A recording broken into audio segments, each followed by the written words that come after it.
ఆ క్రమంలో కొత్త ప్రభుత్వం ఏర్పాటైన తర్వాత మీరు ఏదైనా మీ ఆలోచనలు ఇస్తే తప్పకుండా మేము ఒక కన్స్ట్రక్టివ్ క్రిటిసిజం చేయండి, we will try to accept it. కానీ పదే పదే మళ్ళా 50 సంవత్సరాలకు అంతపూర్వకము పెద్దలు హరీష్ రావు గారు చెప్పారు, మేం చేపట్టి కాంగ్రెస్ పార్టీ అధికారంలోకి వచ్చిందని.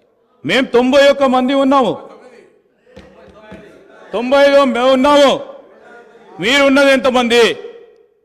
దాని తర్వాత ఎన్ని సీట్ల మీరు నిలబడ్డారు, ఎంతమంది గెలిచారు?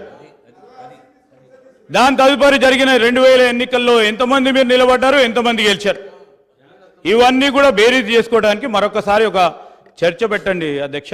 కానీ నేను దయచేసి గౌరవ సభ్యులందరినీ కూడా కోరుతా ఉన్నాను, ఈరోజు గవర్నర్ గారి ప్రసంగంపై ఈరోజు వారి పేరు తీశారనుకో వారు మాట్లాడుతూ అంటారు, వీరి పేరు తీశారనుకో వీరు మాట్లాడుతూ అంటారు. దయచేసి నేను గౌరవ శాసనసభాపతి గారిని కోరుతా ఉన్నాను, ధన్యవాద తీర్మానంపై గౌరవ సభ్యులు మాట్లాడితే సభ అర్థవంతంగా ముందుకు సాగే విధంగా మీరందరూ కూడా సహకరించాలని కోరుతా ఉన్నాను. గౌరవ కేటీఆర్ గారు.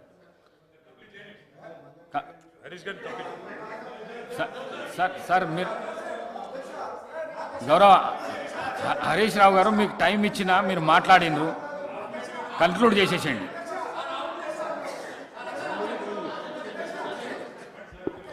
స్పీకర్ సార్, ఇప్పుడు నేను లేవాలని కానీ మాట్లాడాలని అనుకోలేదు. గౌరవ